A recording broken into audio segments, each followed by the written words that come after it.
लिखो आप लोग इन्वेंट्री वैल्यूएशन।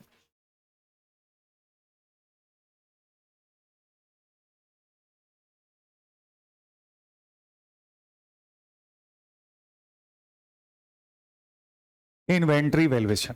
सर इन्वेंट्री आप लोग पढ़े हो बेटा, इन्वेंट्री यानी स्टॉक, राइट? इन्वेंट्री का मतलब स्टॉक। अब ध्यान से देखना बेटा, यहां पर जो हम लोग डिस्कस करेंगे अकाउंटिंग स्टैंडर्ड 2 के बारे में भी डिस्कस करेंगे, ठीक है ना बेटा?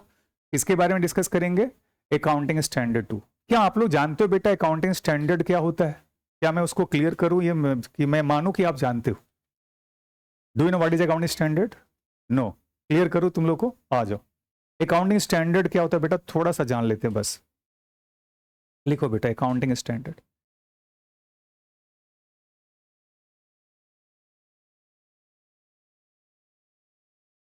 अच्छा बताओ बेटा, आप स्कूल जाते हो तो ड्रेसेस होते हैं ना उसके, अलग अलग सबके स्कूल के ड्रेस होते हैं, तो क्या उनका ड्रेस कोड होता है? बताओगे ड्रेस कोड क्यों होता है? आपने कभी सोचा कि आप स्कूल में जाते हो तो आप कोई ना कोई पर्टिकुलर ड्रेस होंगे आपके पहनते होंगे, तो ड्रेस क्यों होता है? पहचान के लिए? ऐसे नहीं पहचान में, चेहरा अलग है बेटा। तुम्हारा क्या नाम है? तुम कुछ भी पहन के आओ मैं तुम्हें पहचान जाऊंगा, भावेश रॉय ही है, तो पहचानने के लिए तो कोई दिक्कत नहीं है। ड्रेस कोड पहचान के लिए होता है बेटा, सोचो एक बार। इक्वालिटी के लिए, गुड। क्योंकि आप में से बहुत सारे ऐसे बंदे होंगे जो बड़े अमीर होंगे, तो कुछ भी पहन के जा सकते हैं, बड़ा बड़ा है ना चीज। कपड़े जो एक से एक कपड़े आते हैं, कपड़े का कोई लिमिट नहीं है, लाखों का कपड़ा खरीद सकते हो, 10,000 का भी कपड़ा खरीद सकते हो, 500 का भी खरीद सकते हो। लेकिन ड्रेस अगर फिक्स होगा तो सबका ड्रेस क्या होगा? एक होगा। एक ये नजर आ जाएगा कि सब में क्या इक्वालिटी है, यूनिफॉर्मिटी है, ताकि किसी को कोई ये ना लगे कि मेरे साथ कोई डिस्क्रिमिनेशन हो रहा है। नहीं तो आपके माइंड में चलता है कि ये बड़ा और ये छोटा, राइट? लेकिन जब आप क्लास में बैठते हो तो ना बड़ा दिखता है ना छोटा दिखता है, किसी भी मुकाबले में हर तरह से सेम। भगवान की तरफ से तो उपाय नहीं है, बट अदरवाइज क्या इक्वालिटी अपनी तरफ से लाए, ये ड्रेस कोड का मकसद, यानी ड्रेस लाने का मकसद यही था। अकाउंटिंग स्टैंडर्ड भी क्या बेटा, एक ड्रेस कोड है। इसका अकाउंट्स का, यानी हम सब एक पर्टिकुलर सिचुएशन में एक ही ट्रीटमेंट करें, अलग अलग ना करें। इसके लिए अकाउंटिंग स्टैंडर्ड लाया गया। कौन लाया अकाउंटिंग स्टैंडर्ड पता है बेटा? आईसीआई। तो लिखो आप लोग accounting standard introduced by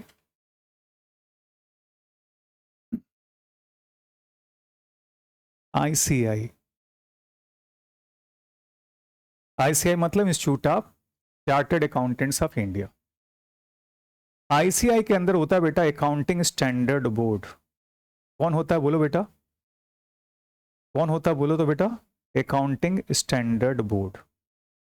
accounting standard board एक कमेटी है जिसके अंदर जो बड़े बड़े एक्सपर्ट होते हैं उनको मेंबर बनाकर रखा गया है। यानी जो सीए बन चुके हैं, जिंदगी के एक्सपीरियंस को ले चुके हैं और बहुत टॉप पे जा चुके हैं, उनको मेंबर बनाया गया। क्यों बनाया गया बेटा? एक पर्टिकुलर सिचुएशंस में क्या ट्रीटमेंट होने चाहिए वो ज्यादा बेटर तरीके से बताएंगे एज कंपेयर के एक आम आदमी के। एग्री करते हो बेटा? अब वो जो ट्रीटमेंट बताते हैं उन्हीं ट्रीटमेंट को यहाँ अकाउंटिंग स्टैंडर्ड बना दिया जाता है।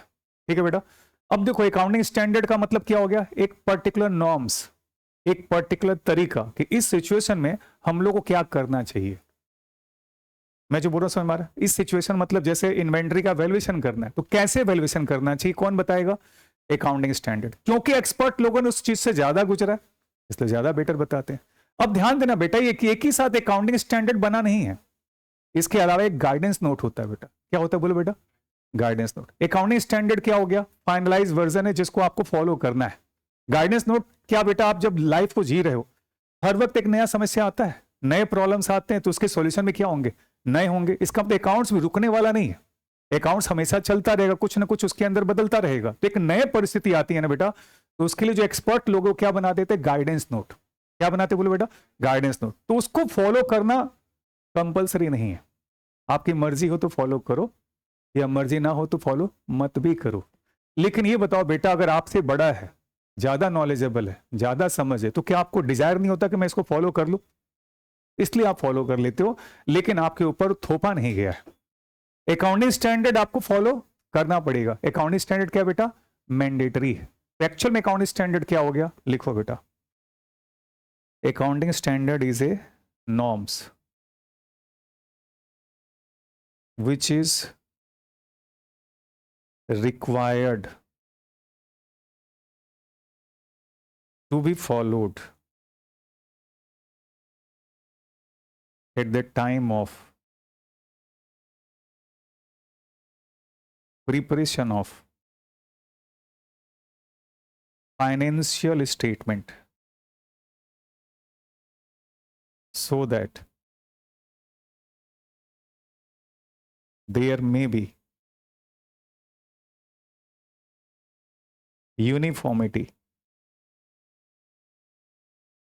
in accounting. Uniformity in accounting. So that there may be uniformity in accounting. यानी बेटा मैं जो अकाउंटिंग कर रहा हूं, जो मैं अकाउंटिंग कर रहा हूं, ये बताओ बेटा, एक चीज बता दें आप लोग, बताना तो बेटा, आपका एग्जाम हुआ, अभी रिजल्ट तो आया नहीं है, अगर मान लो रिजल्ट आ गया संभव और तुम्हारा 99% मार्क्स आ गया, तो तुम बगल वाले से पूछेगा कि नहीं तुम्हारा कितना है? क्यों पूछेगा? मजा आता है पूछ के। अगर मान लो बेटा दोनों का पेपर, मान लो साइंस से कर रहा देवांश, तुम कॉमर्स से कर रहे हो, पूछते उससे? नहीं पूछते। पूछ क्या फायदा? मन को शांति नहीं मिलता है। शांति कब मिलता है? तुम्हारा कितना है, मान लो तुम्हारा 100 आया, जैसे पूछो तुम्हारा कितना है, 96, हाँ ठीक है अंदर। वो क्यों सेक्ट होता है ना, वो बड़ा ऐड आता है, देखना चॉकलेट का कोई ऐड आता है, मन में लड्डू फूटे देखे हो, तो वैसे ही संभव के मन में लड्डू फूटे, हाँ फूटे। क्या पूछने में मजा आता है कि नहीं आता? फैक्ट। क्यों पूछने में मजा आता है बेटा? क्योंकि आपसे कंपेरेबल है। क्या नर्सरी में जो टॉप किया उससे पूछते हो तुम्हारा कितना मार्क्स है? क्या पूछेंगे? तो कंपेयर किससे करते? बराबर वाले से।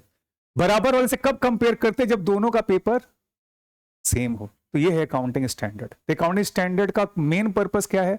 आप सभी लोग सही ट्रीटमेंट करें और आप सब में क्या हो, यूनिफॉर्मिटी हो, तो आप कंपेयर कर पाओगे कि भाई तुम्हारा कैसा है, तुम्हारा कैसा है। अगर मैं आप सबका पेपर अलग कर दूं तो अगल बगल कैसे देखोगे बताओ? इसीलिए तुम लोग पेपर सेम रखते हैं हम लोग। मैं जो बोल रहा हूं समझ में आ रहा है? ये अगर आपको अगल बगल देखना है तो दोनों का पेपर क्या होना चाहिए? सबका सेम होना चाहिए। अगर अलग अलग पेपर होगा तो आप कैसे देखोगे? देख के भी क्या कर लोगे? कोई फायदा नहीं है। तो ध्यान देना बेटा, अकाउंटिंग स्टैंडर्ड का जो मेन मकसद है कि मैं सारे अकाउंट्स को कंपेरेबल बनाऊं। क्या बनाऊं? कंपेरेबल बनाऊं। अगर आपने फाइनेंशियल अकाउंट्स पढ़े होंगे, फाइनेंशियल स्टेटमेंट, तो उसके जो क्वालिटीज थे वो क्या क्या थे, याद है बेटा आपको? डू यू नो क्वालिटीज क्या थे? जो फाइनेंशियल स्टेटमेंट थे उसकी क्वालिटी क्या थे? नहीं पढ़ा तुम लोग? अरे पढ़ा होगा यार। हाँ, क्वालिटीज क्या था फाइनेंशियल स्टेटमेंट का? क्या क्या फाइनेंशियल स्टेटमेंट की क्वालिटी होने चाहिए? क्वालिटी का मतलब क्या होना चाहिए? मतलब फाइनेंशियल स्टेटमेंट अच्छा होना चाहिए कि बुरा होना चाहिए? तो अच्छा कब कहलाएगा वो पूछ रहा हूं मैं, इसी को क्वालिटी बोलते हैं। एक अच्छे इंसान में क्या क्वालिटी होनी चाहिए?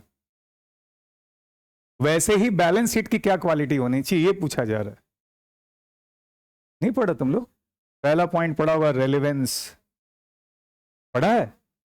दूसरा क्या पढ़ा? नहीं? लो तो लिख लो, रेलेवेंस, रिलायबिलिटी। अरे पढ़ा होगा यार, तुम लोग नहीं पढ़ा है? मेरे को लगा ये सब पढ़ा हूं तो ज्यादा ही सोच ली क्या तुम्हारे? चलो आ जाओ। रेलेवेंस, दूसरा कौन सा? रिलायबिलिटी, तीसरा बेटा कंपेरेबिलिटी, चौथा अंडरस्टैंडेबिलिटी या अंडरस्टैंडेबल। ये 4 क्वालिटी होते हैं बेटा। इस 4 क्वालिटी को याद करना बड़ा आसान है। आप मुझसे पढ़ने आओ बेटा, राइट? तो कई बच्चे आते बोलते डेमो देखेंगे। सर आप कैसा बोलते हो? देख लो डेमो। यानी आप देखो बेटा, डेमो किसको देखना होता है? क्या एक दिन में आप जान जाओगे मेरे बारे में अच्छी तरह से? एक क्लास तो मैं बढ़िया से 3-4 बार 6 बार पढ़ के आऊंगा, एकदम दिखा दूंगा, बोले क्या गजब का है, वो तो अगले दिन मालूम होगा कि पता नहीं गजब का है भी या नहीं है। आप क्वेश्चन मार्क लग जाएंगे।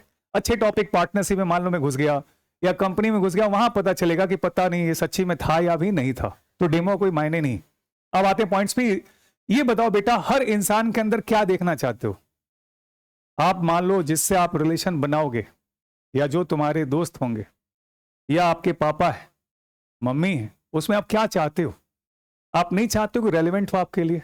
रेलिवेंस का मतलब क्या हो गया? आपके जिंदगी में महत्वपूर्ण हो, काम का हो। तो क्या बैलेंस शीट कैसा चाहते हो, सड़ा हुआ है काम का? इसको बोलते हैं बेटा रेलिवेंस, यानी आपकी लाइफ में उसका योगदान हो। यानी कि अगर आप मुझसे पढ़ने आए हो तो कुछ आपको नया मिल रहा है, तो मैं आपके लिए रेलिवेंट हूं। अगर वही पुरानी बातें बोल रहा हूं, बेटा ये सुनो, इधर अकाउंट्स का मतलब क्या होता है, ए फॉर एप्पल होता है बेटा, बी फॉर बॉय, बोले इसीलिए आए थे तेरे पास में। एक ही किया हमने, डेमो ले लिया, इधर आ जाओ बेटा। ये क्या है? रेलेवेंस। रेलेवेंस का मतलब क्या कि जो मैं आपको पढ़ा रहा हूं, क्या आपके लाइफ में रेलेवेंट है, क्या आपके लिए कुछ नया है, दैट इज रेलेवेंस। तो जो क्वालिटी मेरी है बेटा, जो क्वालिटी आप अपने पापा में ढूंढते हो, जो क्वालिटी जब आप आगे लाइफ को बढ़ाओगे, है ना, हाँ, सामने वाली में या सामने वाले में ढूंढते हो, वो सारी क्वालिटी फाइनेंशियल स्टेटमेंट होना चाहिए बेटा। तो फाइनेंशियल स्टेटमेंट आपकी महबूबा है, तो महबूबा कब पसंद आएगी? जब वो पसंद आएगी जब उसके अंदर सारी क्वालिटी आपके विद्यमान होंगे। एग्रीड? तो आपको कैसे याद करना, मैं ये आपको बता रहा हूं, ये अपने आप ही याद रहेगा। सोचो बेटा, आप जो भी पर्सन से मिलना चाहते हो, दोस्त भी है, तो क्या चाहते हो? ईमानदार हो, जो आपकी जिंदगी में कुछ रंग भर दे। ये हो गया कौन सा? रेलेवेंस। तो क्या एक जो बैलेंस शीट हो रेलेवेंट होना चाहिए।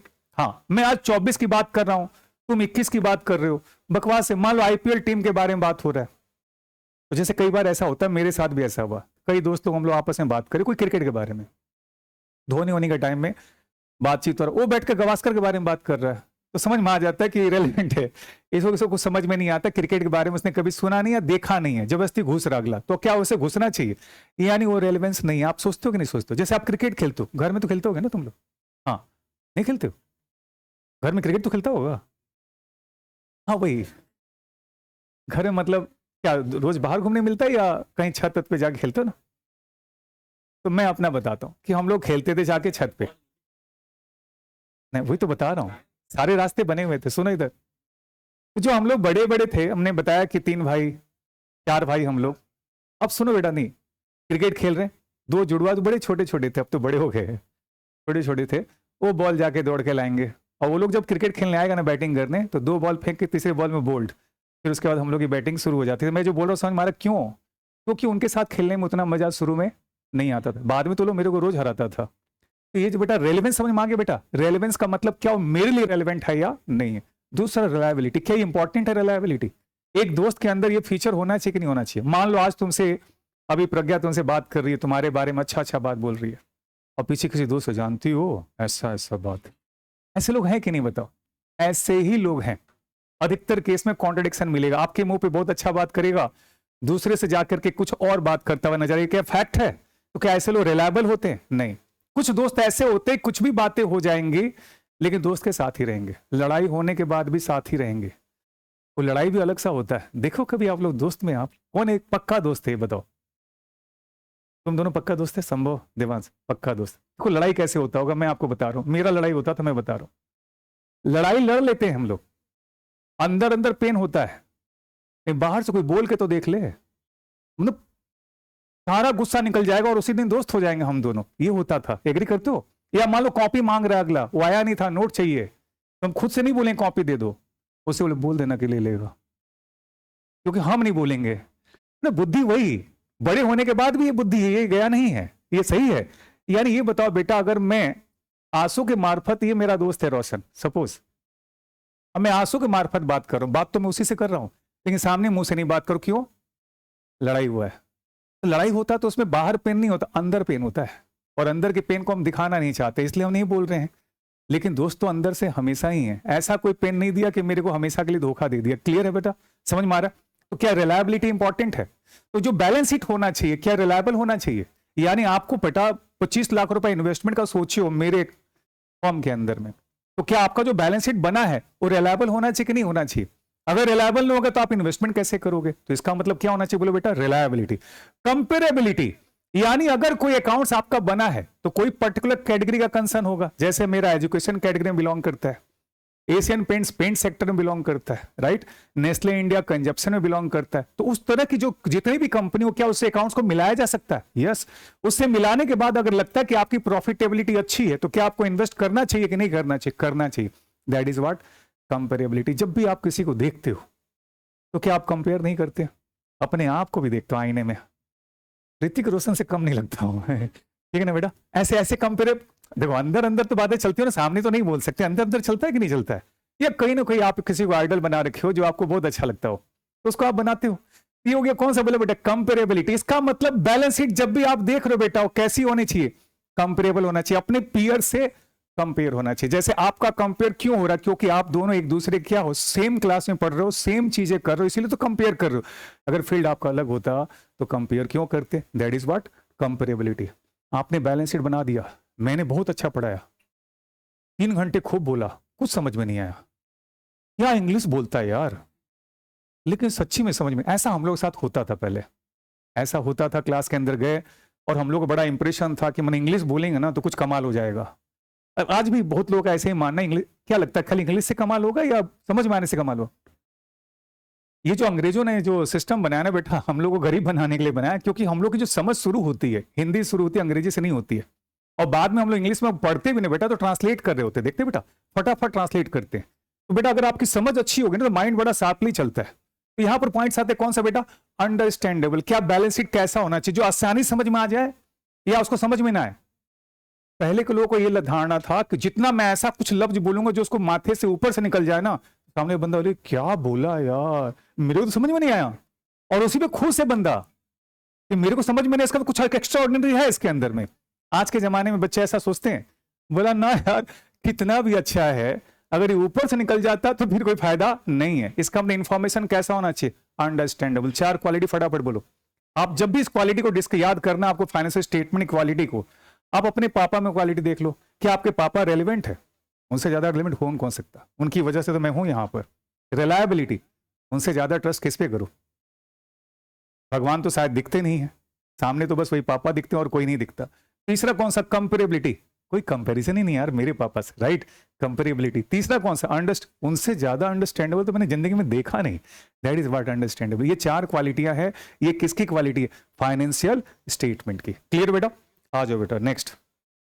तो मैंने ये बोला बेटा, ये सारी क्वालिटियां कैसे आएंगे बेटा? अकाउंटिंग स्टैंडर्ड के द्वारा। कैसे आएंगे क्वालिटी? बोलो बेटा, अकाउंटिंग स्टैंडर्ड के द्वारा। अगर ये अकाउंटिंग स्टैंडर्ड नहीं होता बेटा तो ये सारी क्वालिटियां आ ही नहीं सकती। क्लियर बेटा? अब देखो बेटा अकाउंट्स का कमाल। वो कमाल क्या बेटा? आप मैथ्स पढ़ के आए बेटा, आए पढ़ के, तो जब आप सम्स को सॉल्व करते हो बेटा, और अगर आपका आंसर नहीं मिला, सपोज कोई आंसर आ रहा है 205, ठीक है, तो मान लो शंभू का 205, देवांश का 305, आपका नाम क्या बेटा? आतिश बोले ना बेटा?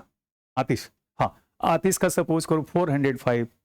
क्या ये सारा सबका सम सही होगा? बोलो।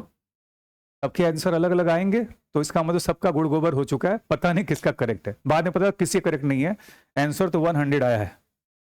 मेरी बातें समझ में आ रही है? इसका मतलब अगर ये आंसर मैच नहीं किया तो सम्स क्या है? गलत है। अकाउंट्स में ऐसा नहीं होता है। क्या जिंदगी में ऐसा होता है? क्या हम लोग एक ही लफ्ज को अलग अलग तरीके से नहीं बोल सकते? प्यार की जो भाषा होती है या डांटने की भी जो भाषा होती है, क्या भाषाएं सबकी अलग अलग है? कई लोग इतना बढ़िया से डांट लेते हैं कि पता नहीं चलता कि हमको डांटा है। 1 घंटे के बाद रियलाइज होता है कि हमको तो डांट के निकल गया अगला। क्या ऐसा देखे ऐसे लोगों को? ऐसे बहुत सारे लोग मिल जाएंगे जो कि आपको डांट भी लेंगे, आपको अनुभव नहीं होगा, तकलीफ भी नहीं होगा, अंदर घर जाने के बाद पेन होगा कि क्या क्या बोल के हमको निकल गया अगला। बोलने का तरीका जो होता है बड़ा इंपॉर्टेंट होता है। इसका मतलब एक ही चीज के मैं 4 तरीके से एक्सप्रेस कर सकता हूं, क्या चारों सही है? क्या प्यार करने का अंदाज जो होता है मूवीज में आप देखते हो, सबके अलग अलग है, बट है तो प्यार ही ना, एक ही भाषा और कोई अलग अलग नहीं। इसका मतलब एक्सप्रेशन आपके अलग अलग हो सकते हैं। अकाउंट्स हमसे अलग नहीं है। जो मैं हूं वही अकाउंट्स है। जैसे मैं जीता हूं, जैसे मैं दर्द को झेलता हूं, जैसे मैं प्यार को महसूस करता हूं, वैसे अकाउंट्स भी दर्द को भी झेलता है, प्यार को भी महसूस करता है। उसके अलग अलग अंदाज होते हैं, बट कोई अंदाज गलत नहीं होता है। सबके अपने अपने अंदाज होते हैं। जितने भी आप हीरो देखोगे मूवीज में, डायलॉग तो वही दे रहे मोर और लेस। अगर आप पास्ट के फिल्म में देखोगे तो केवल लव स्टोरी है बेटा। सारे लव स्टोरी में सबके अलग अलग तरीके हैं, बट चीजें तो एक ही बोल रहा है ना बेटा। अगर प्यार की बात करो तो प्यार की ही बात करो, बट उनके अंदाज अलग अलग। क्या कोई गलत है? सलमान खान का अपना स्टाइल है, शाहरुख खान का अपना स्टाइल है, ऋतिक रोशन का अपना स्टाइल है, लेकिन क्या तीनों का अपने अपने में अंदाज में इंप्रेशन है या नहीं है? इंप्रेशन, क्या हम प्रभावित होते हैं? हाँ, that is what accounts is, यानी अकाउंट्स बोलता है, कोई जरूरी नहीं है यही आंसर होगा। आप लोग क्या करते हो? क्लास 12 में जब सम को सॉल्व करते थे, सम को सॉल्व के नीचे देख रहा है आंसर मिला कि नहीं मिला। सर आंसर नहीं मिला है, मतलब रुक मिलेगा। आंसर नहीं मिला, नहीं, आंसर का चिंता छोड़ो, यहां पर एक शब्द यूज होता है, लिखो बेटा, true and fair view.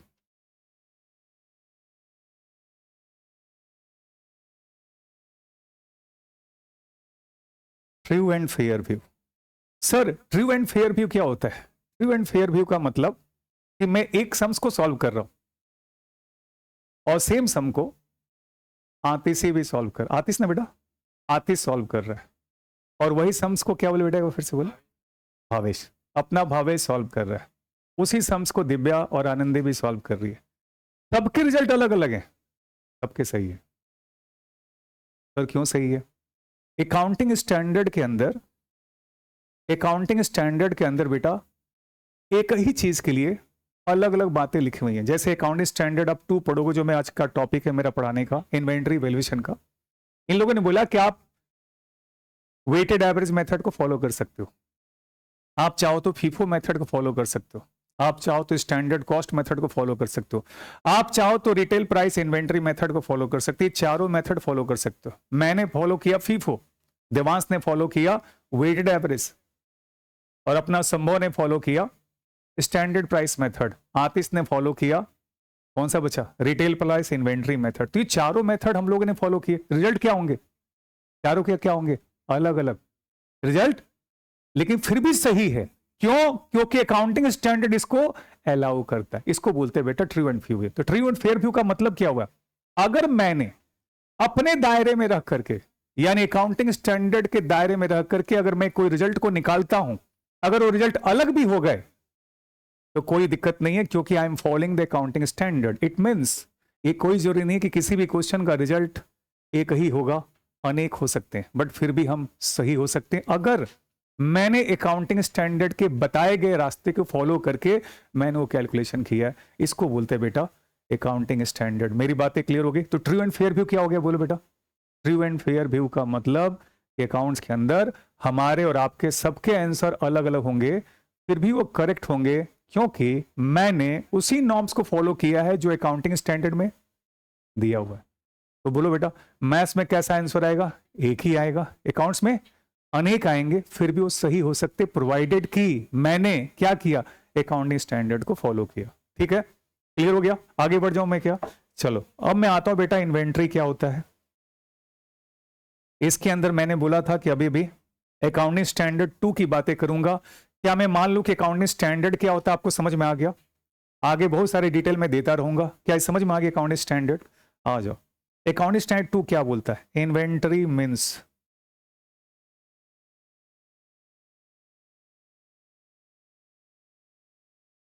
The assets held for sale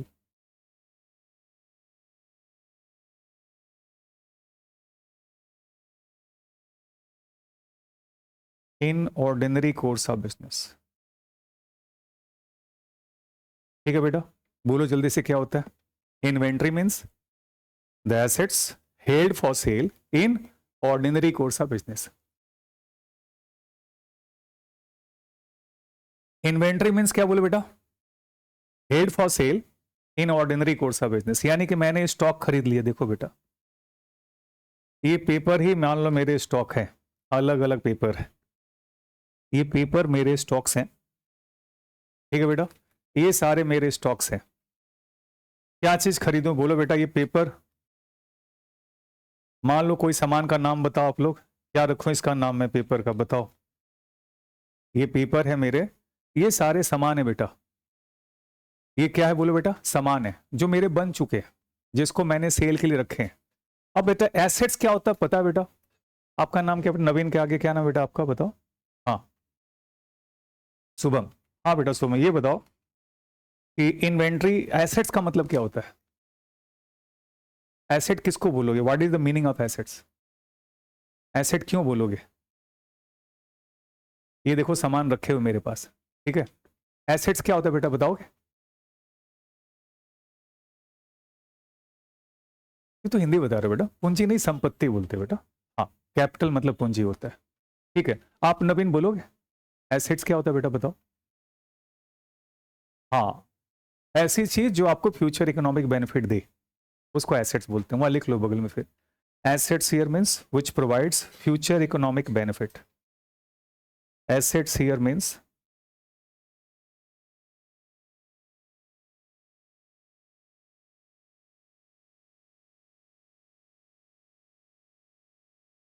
which provides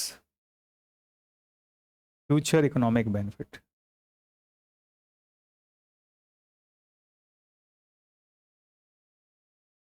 ये जैसे बेटा देखो टेलीविजन क्या बेटा एसेट्स है क्योंकि मुझे फ्यूचर में भी बेनिफिट प्रोवाइड करेगा। ये फैन एसेट्स है क्योंकि फ्यूचर में बेनिफिट प्रोवाइड करेगा। एयर कंडीशन भी वही है। इन्वेंट्री कैसे एसेट्स हुआ बेटा? क्योंकि मैंने अभी तक बेचा नहीं है, जब बेचूंगा तो मुझे पैसा मिलेगा, इसलिए क्या हो गया बोले बेटा एसेट्स। हेल्ड फॉर क्या? सेल। यानी ये मैं सामान बना के रख लियो बेटा तो इसका मकसद क्या है? खाना थोड़ी है, बेचना ही है। Inventory means assets held for sale in क्या? Ordinary course of business. ये जो शब्द है बेटा बड़ा इंपॉर्टेंट है। Whenever I am saying ordinary course of business का मतलब हो गया कि मेरा यही धंधा है।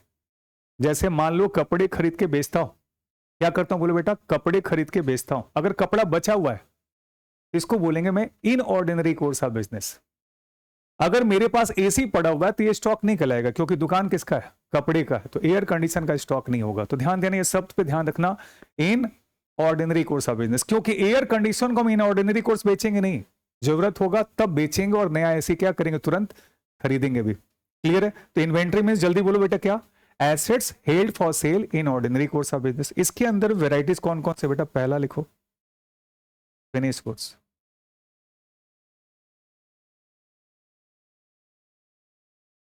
ये किस लिए रखे हो?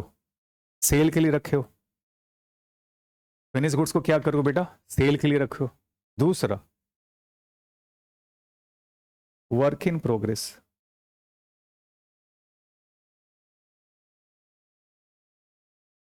Work in progress. तीसरा रॉ मटेरियल।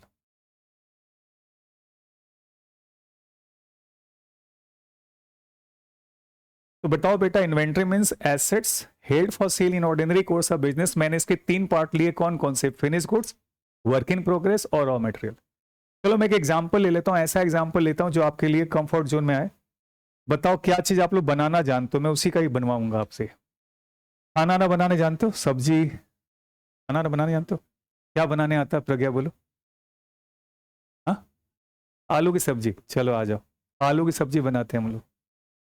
अब बताओ बेटा इसके रॉ मटेरियल क्या होंगे? पोटैटो। रॉ मटेरियल क्या होंगे? पोटैटो, ऑयल और मसा नमक, सॉल्ट। चलो मिर्ची, हल्दी। गैस रॉ मटेरियल नहीं है बेटा, गैस तो अलग चीज हो गया है ना, उसको अलग लेते हैं। और बताओ बेटा। अच्छा वाटर क्या डालना है? टमाटर।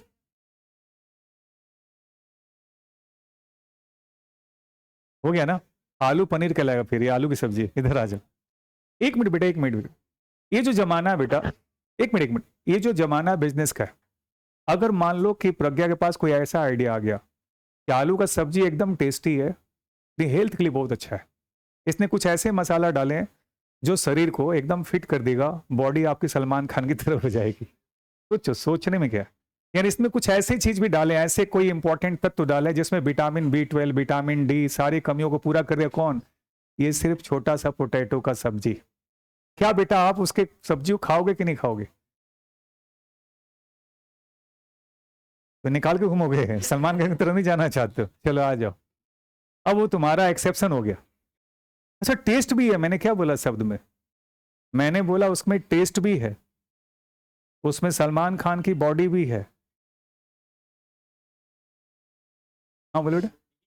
हाँ बिलीफ है, वही तो बता रहा हूँ ना, मैं रीजन दे रहा हूँ उसके लिए। तो तब बोलो आप यूज करोगे नहीं करोगे। यानी जो आपकी रिक्वायरमेंट्स हैं, विटामिन की, प्रोटीन की, फैट की, क्या सब चीज चाहिए ना बेटा। ऐसा नहीं कि फैट नहीं रहेगा तो मरी जाओगे। ये चेहरे का जो ग्लेज हो, फैट नहीं होगा तो ग्लेज कहाँ से आएगा, खा आएगा। तो फैट भी चाहिए, प्रोटीन भी चाहिए, विटामिन भी चाहिए, हर चीज ही चाहिए ना। तो बेटा ये सब कुछ इसके अंदर उपलब्ध है, क्योंकि प्रज्ञा ने डॉक्टर को एक पार्टनर बना लिया है। तो डॉक्टर उसको देखता है, ये टेस्ट को अच्छी तरह समझती है और जानती है टेस्ट कैसे क्रिएट किया जा सकता है एक साधारण से भोजन में। और इसने क्या किया, एक पैक करके सील करके बाजार में बेचती है। आज की डेट में बिक रहा है, बिक रहा है ना इस तरह का फूड, और ये फूड बेच रही है। तो क्या ऐसा काम कर सकती फ्यूचर में, सोचो कर सकती हो। आगे बढ़ जाते बेटा, ये सारे क्या हो गए बेटा, रॉ मटेरियल्स। ये सब क्या हो गए बोले बेटा।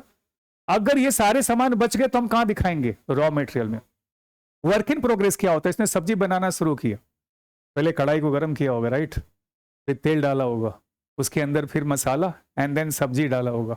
अभी डाला है सब्जी, पका नहीं है पूरी तरह से, तो क्या कहला बोले बेटा, वर्क इन प्रोग्रेस। यानी काम के स्टेज हो, सपोज करो 4 स्टेज, अभी 2 स्टेज पार किया, 2 स्टेज पार नहीं किया, तो इसको क्या बोलेंगे, वर्क इन प्रोग्रेस। अब बोलो बेटा, क्या वर्क इन प्रोग्रेस बिक जाएगा, नहीं, कौन लेगा, कच्चा सब्जी कौन लेगा। भले रॉ मेटेरियल तो बिक सकता है अभी है, वर्क इन प्रोग्रेस कौन लेगा, बोले आधा पका, आधा अभी ले लो, आधा बाद में ले लेना, तो मुंह में जाएगा तो पक जाएगा, क्या ऐसा हो जाएगा, नहीं। तो वर्क इन प्रोग्रेस का भी हम लोग क्या करते हैं, वैल्यूएशन करते हैं। अगर मान लो बेटा ये एक दिन के अंदर करोड़ों पैकेट बेच लेती है सब्जी को, तो सोचो बेटा इसके तो दिन भर सब्जी बन रहे होंगे 24 घंटा, तो कुछ सब्जी भी वर्क इन प्रोग्रेस में होंगे, कुछ सब्जी फिनिश्ड हो गए होंगे, और कुछ सब्जी अभी उसने बनाना शुरू नहीं किया, बट रॉ मटेरियल इकट्ठा करके रख लिए। तो क्या तीनों के स्टॉक बच सकते हैं, इसको बोलते हैं बेटा इन्वेंट्री। क्लियर हो गया, इन्वेंट्री में आते हैं। अब आता है बेटा मुख्य मुद्दा, जो हम लोग चैप्टर का मुद्दा है, valuation. Valuation of stock of finish goods.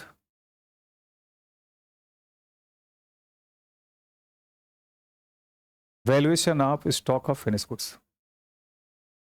Valuation of stock of finish goods. Stock should be valued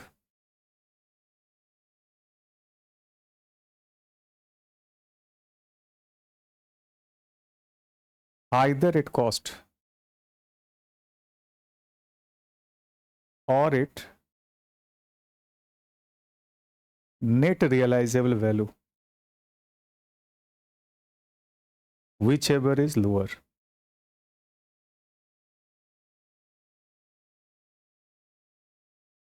बोलो बेटा, क्या बोला मैंने, स्टॉक शुड बी वैल्यूड, जल्दी बोलो, stock should be valued either at cost or at NRV whichever is lower। तो मैं इस पे मुद्दे पे बात कर लेता हूं बेटा कि कॉस्ट क्या होता है, what is the meaning of cost here.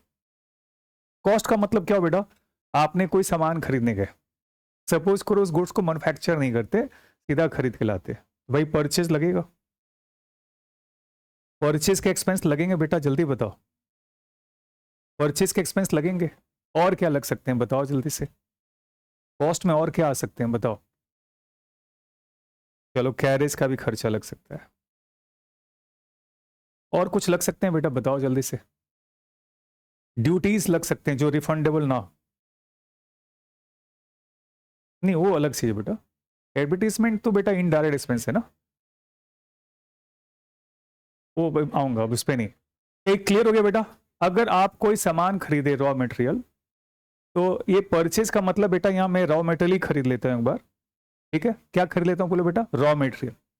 मैं खरीदने को तो रॉ मटेरियल भी खरीद सकता हूँ, गुड्स भी खरीद सकता हूँ, मैं यहाँ खास तौर से बात करूंगा अभी फिलहाल रॉ मटेरियल की। तो रॉ मटेरियल, कैरेज और ड्यूटीज, यानी सरकारी ड्यूटीज लग सकते बेटा, हाँ या ना, ये सब मिला दोगे, ये तुम्हारा कौन सा कहलाएगा, that is cost of the purchase goods. This is called, जल्दी बोलो क्या बेटा, जल्दी से बोलो, कॉस्ट ऑफ परचेज गुड्स। अब मान लो बेटा आपने आलू खरीद लिए, और क्या खरीदे, मिर्ची खरीदे, मसाला खरीदे, तेल खरीदे, ये तो सीधा नहीं बेचना था आपको, आपको क्या करना था, सब्जी बनाकर बेचना था। तो सब्जी को बनाने के लिए कुछ चाहिए, उसको बोलते बेटा कन्वर्सन कॉस्ट। इसको क्या बोलते बोलो बेटा, कन्वर्सन कॉस्ट। ये क्या कहलाएगा, कॉस्ट ऑफ परचेज। ये क्या कहलाएगा बोलो बेटा, कॉस्ट ऑफ परचेज। दूसरा आता बेटा कन्वर्सन कॉस्ट। ये बताओ बेटा आपने रॉ मेटेरियल तो खरीद लिया, क्या उसको फिनिश गुड्स में कन्वर्ट करना होगा, क्या उसको सब्जी का रूप देना पड़ेगा? तो सब्जी का रूप देने के लिए क्या क्या करो कन्वर्सन कॉस्ट में? दो तरीके हो सकते हैं। पहला, वेजेस, यानी आपने किसी आदमी को इन्वॉल्व किया और उसको कन्वर्सन शुरू कर दिया, यानी कि अपनी प्रज्ञा उसको सब्जी बनाने के लिए लग गई। तो इसका जो कॉस्ट होगा उसको हम क्या बोलेंगे? लेबर कॉस्ट बोलेंगे, that is called wage cost. लेकिन भैया अब इसके एक साल में मतलब डेली का 1 करोड़ पैकेट अगर बिकता है, 1-1 लाख पैकेट बिकता है, तो इससे तो नहीं बनेगा। इतने सारी सब्जियां क्या बना लेगी? उसको और बहुत सारे वर्कर भी रखने होंगे और साथ में क्या कुछ मशीन लेने होंगे। तो मशीन का मतलब क्या? फैक्ट्री बनाना होगा उसको। यानी कंफर्म है कि घर में तो नहीं बन सकता, एक बड़ी फैक्ट्री लेगी अगला, क्योंकि 2-2, 3-3 लाख पैकेट अगर डेली तैयार करना है तो इतना आसान तो नहीं है। घर बैठ के काम नहीं हो सकता और अकेली प्रज्ञा इस काम को नहीं कर सकती है, ठीक है ना? तो भाई फैक्ट्री में जाते हैं उसको कन्वर्ट करने के लिए। इसका मतलब बड़ी बड़ी मशीनें खरीदेगी। आप जाते हो मैकडोनल्ड्स में और बर्गर वगैरह खरीदते हो, तो क्या वो जो बनाता है, जब वो बनाता है बेटा, उसके अंदर क्या वो खुद हाथ से बनाता है कि मशीन से ही बनता है? मैंने तो देखा मशीन ही लगा रहता है, यहां से लेकर वहां तक उनकी अलग ही मशीन होते हैं, उसमें डालते और पक के निकल जाता और फिर आपको पकड़ा देता है। ग्रेड। क्या हम लोग चाहें तो घर में आसानी से उस तरह से बना सकते हैं? नहीं बना सकते। घर में बनाया जा सकता है बट वैसा नहीं बनाया जा सकता, या वैसे बनाने के लिए एक्सपर्टाइज अपने पास नहीं। अब बेटा फैक्ट्री ओवरहेड में क्या हो सकते हैं बेटा? एक होता है fixed overhead, fix factory overhead, और दूसरा होता है बेटा वेरिएबल फैक्ट्री ओवरहेड। ठीक है? ओएच का मतलब होता है बेटा ओवरहेड। तो क्या ये बेटा बताओ, एक लेबर इंटेंसिव टेक्निक हो गया, वेजेज जो हो गया कैसा टेक्निक हो गया? Labour intensive. और ये वाला जो टेक्निक हो गया कौन सा? Capital intensive technique. ठीक है? तो इसका मतलब क्या ऐसा हो सकता है कि जब इतना बड़े स्केल पे चला जाएगा तो कैपिटल इंटेंसिव टेक्निक भी यूज करना पड़ सकता है? एग्री करते हो? तो उसके ओवरहेड्स भी आएंगे, राइट? तो इसका मतलब, और इसके अलावा जानते हो बेटा क्या लगेगा? मैंने पहला पॉइंट क्या बोल दिया? Cost of purchase. दूसरा पॉइंट क्या बोला बेटा? Conversion cost. और तीसरा पॉइंट जो होता है बेटा उसका other cost to bring the inventory into present location and condition, into present location and condition. ध्यान देना बेटा, मैं जो कुछ शब्द लिख रहा हूं ये अकाउंटिंग स्टैंडर्ड से कॉपी पेस्ट है, आपको भी ऐसे ही लिखना होगा जैसे मैंने ये वर्ड यूज किया, other cost to bring the inventory into present location and condition. I am using this word from this sentence from where? Accounting standard 2, as it is copy paste मैं कर रहा हूं। ठीक है? समझ मेरी है, बट जो शब्द है कुछ वो आपके अकाउंटिंग स्टैंडर्ड के यूज करने पड़ेंगे, कोट करने पड़ेंगे। जैसे आप लॉ में कोट करते हो वैसे अकाउंटिंग स्टैंडर्ड को हम लोग कोट करते हैं। आ जाओ बेटा, सुनो ध्यान से। क्लियर हो रहा है बेटा? अब बेटा ध्यान से देखो, मैंने 3 बातें बोल दी।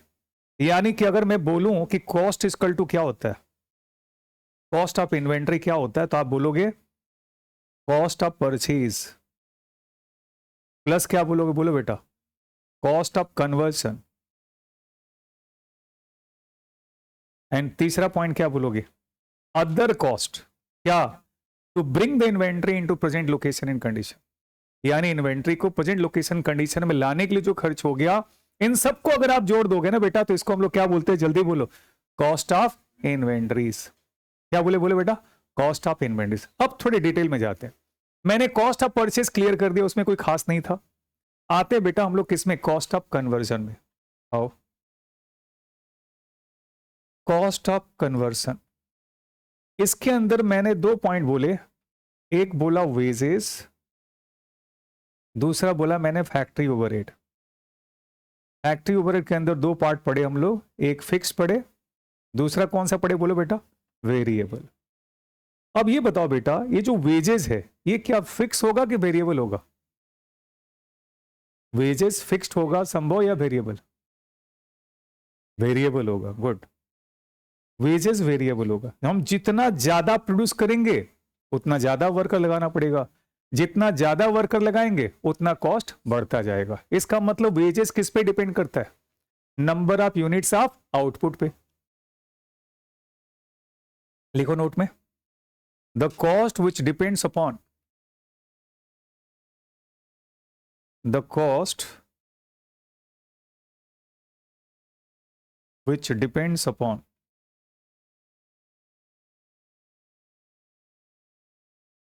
the cost which depends upon article, number of units of article, depends upon number of articles to be produced, number of articles to be produced is called, number of articles to be produced is called, जल्दी बोलो बेटा, variable. इसको हम लोग कौन सा cost बोलते हैं, जल्दी बोलो बेटा, वेरिएबल कॉस्ट। ऐसा खर्चा जो वेरिएबल है, यानी यूनिट्स ऑफ आउटपुट पर निर्भर करता है। अगर मैं 1 यूनिट प्रोड्यूस करूं तो कम लगेगा, 100 यूनिट प्रोड्यूस करूं तो ज्यादा लगेगा, इसको वेरिएबल कॉस्ट बोलते हैं। सर फिक्स कॉस्ट क्या होता है वो बता दो आप, लिखो बेटा fix cost.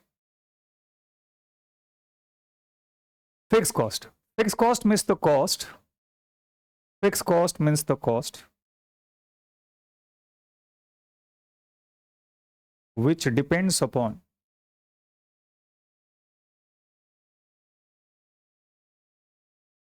period, which depends upon क्या बोले बेटा, period and scale, which depends upon period and scale, that is called क्या, जल्दी बोलो, fixed cost। इसको क्या बोलते बोले बेटा, fixed cost। तो भाई वेजेस आपको दिख रहा है कि जितना ज्यादा प्रोड्यूस करेंगे उतना ज्यादा वेजेस खर्च करना पड़ेगा, कम प्रोड्यूस करेंगे तो कम खर्च करना पड़ेगा। ये क्या हो गया, वेजेस हो गया। फिक्स कॉस्ट क्या हो गया कि आपका फिक्स लगेगा, इससे ज्यादा ना इससे कम, इसको क्या बोले बोले बेटा, फिक्स कॉस्ट। ठीक है, यहां तक तो क्लियर है। फिक्स कॉस्ट का मतलब जैसे अगर इसका जो भाड़ा है, इसका जो भाड़ा है वो मुझे पे करना पड़े उतना ही पे करना पड़ेंगे, बच्चे 5 हो या 50 हो, मुझे भाड़ा तो क्या उतना ही देना पड़ेगा। ये कौन सा कॉस्ट हो गया, फिक्स कॉस्ट हो गया। इसका जो डेप्रिसिएशन है बेटा, मशीनरी के जितने भी डेप्स हैं वो पीरियड बेस्ड होते हैं। 10% अगर निकालने तो पूरे साल के लगेंगे, चाहे एक बच्चा हो, 100 बच्चा हो या ना हो, हमको डेप्रिसिएशन चार्ज करना पड़े, वो कौन सा कॉस्ट हो गया बेटा, फिक्स कॉस्ट। क्लियर है, तो आपको ये समझ में आ गया फिक्स कॉस्ट क्या होता है और वेरिएबल कॉस्ट क्या होता है। अब आते बेटा, हम निकाल तो लिए, लेकिन मुझे स्टॉक में एलोकेशन करना पड़ेगा खर्च को, यानी कि जब हम स्टॉक का वैल्यूएशन करेंगे तो क्या क्या लेने वाले, cost of purchase plus cost of conversion. Cost of conversion और वेजेस को जोड़ेंगे, तो वेजेज में तो कोई दिक्कत नहीं, वेरिएबल है, यानी कि मान लो पर यूनिट बोल रहा है 20 रुपया लगेगा, तो वेजेस कितना जोड़ देंगे, 20 रुपया। वो जो वेरिएबल ओवरहेड है, नाम से ही लग रहा है वेरिएबल, इसका मतलब क्या है, यूनिट के साथ वेरी करेगा, तो भी कोई दिक्कत नहीं होगा। वेरिएबल है तो हम सीधा सीधा क्या करेंगे, जोड़ देंगे। समस्या जानते हो बेटा कहाँ आता है, फिक्स्ड ओवरहेड में। ठीक है, तो मैं एक सवाल पूछता हूँ, आप लोग उसका जवाब दो, ध्यान से देखना बेटा। एक मशीन है, लिख लो आप लोग, एक मशीन है, ठीक है, ये मशीन है और इसकी कैपेसिटी जो बेटा, कैपेसिटी सपोज करो 2000 यूनिट की है। कैपेसिटी आप जो प्रोडक्शन है वो कितने के बेटा, जल्दी बताओ, 2000 यूनिट्स की, यानी अगर हम मशीन लगा दें तो हम आराम से 2000 यूनिट प्रोड्यूस कर सकते हैं। ठीक है, और मेरा जो फैक्ट्री ओवरहेड है, कौन सा, फिक्स्ड फैक्ट्री ओवरहेड, वो फिक्स्ड है कि मेरा 50,000 लगना है। कितना लगना बेटा बताओ, फिक्स फैक्ट्री ओवरहेड 50,000 ही लगेगा, ये तय है पहले से। और मेरी कैपेसिटी कितनी बेटा, 2000 यूनिट प्रोड्यूस करने की क्षमता है। लेकिन एक्चुअल प्रोडक्शन बेटा, मेरा एक्चुअल प्रोडक्शन मैंने 1000 यूनिट की है। कितने यूनिट की है बेटा, जल्दी बताओ, 1000 यूनिट, पहला केस है। सेकेंड केस है बेटा, 1500 यूनिट मैंने प्रोड्यूस की है। तीसरा केस मैंने 2000 यूनिट प्रोड्यूस की है। चौथा केस मैंने 2200 यूनिट प्रोड्यूस की है। ठीक है, तो बताओ बेटा, आप पर यूनिट कॉस्ट पहला केस में कितना लोगे, प्रज्ञा बोलो, जिसे बोलूं वही बोलेगा, ठीक है ना। तो बोलो प्रज्ञा, आपका मशीन आपके पास है, कैपेसिटी या प्रोडक्शन उसकी 2000 यूनिट से मैक्सिमम, लेकिन आपने अपने फैक्ट्री में जब प्रोडक्शन किया तो 1000 यूनिट ही प्रोड्यूस किया। आपके टोटल फिक्स कॉस्ट ऑलवेज 50,000 ही रहेंगे, क्योंकि fix cost will remain be fixed. तो बताओ बेटा, आप स्टॉक का जब वैल्यूएशन करोगे तो per unit cost fix overhead का कितना लोगे। 50,000 डिवाइड बाई 2,000, मतलब आप 25 रुपया लोगे एक का। और सेकेंड केस में 1500 यूनिट प्रोड्यूस करेंगे तो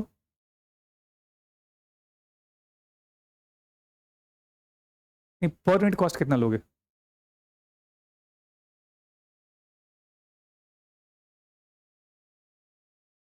एक्चुअल प्रोडक्शन आपने 1000 यूनिट प्रोड्यूस की हो, और सेकेंड केस में आप 1500 यूनिट प्रोड्यूस किए, तीसरे केस में आप 2000 यूनिट प्रोड्यूस किए, चौथे केस में आपने 2200 यूनिट प्रोड्यूस किए। तो जब आप 1000 यूनिट प्रोड्यूस कर रहे हो और खर्चा आपका 50,000 रुपया लग रहा है, तो पर यूनिट कॉस्ट कितना बोले बेटा आप?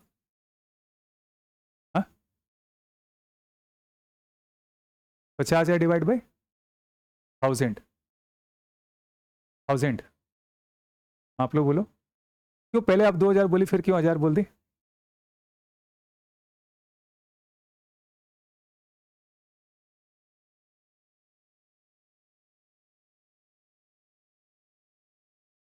अच्छा ठीक है, तुमने पहले सही बोला था, बाद में गलत कर दिया।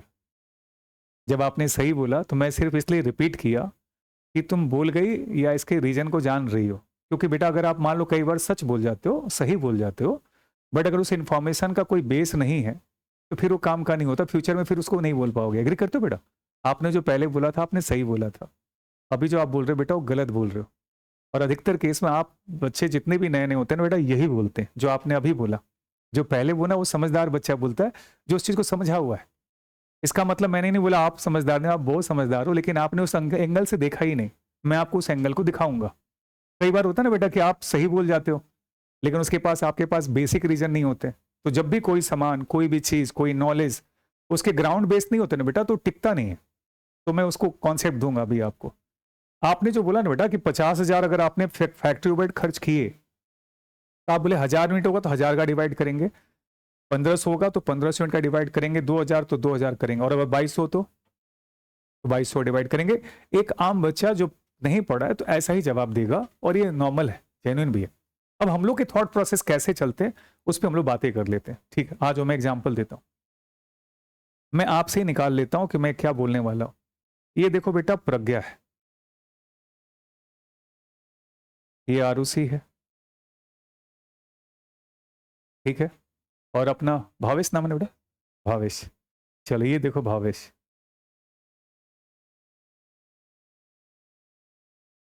चश्मा तो सब पहना ऑलमोस्ट। चल चश्मा बना दो। नहीं बनाऊंगा, मेरे को बनाना भी नहीं आएगा, बना तो लूंगा। ये लो अभी ठीक है, मैं भी तो पहना ही हूं, देख लो ना। ये अपना भावेश है। सुनो बेटा, आ जाओ इधर आ जाओ। प्रज्ञा तुमने बोला कि मेरा फिक्स ओवरहेड, आ जाओ बेटा सुन लो, 50,000 इसका भी है, इसका भी फिक्स ओवरहेड 50,000 ही है। अभी ठीक है।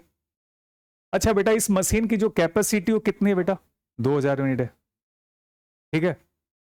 अब प्रज्ञा तुम 1000 यूनिट प्रोड्यूस कर रही हो, ठीक है, और इसी को यूज करके ये 2000 यूनिट प्रोड्यूस कर ले रही है। तो तुम्हारा कॉस्टिंग पर यूनिट 50 आ गया, इसका कॉस्टिंग कितना आ गया बेटा? 25।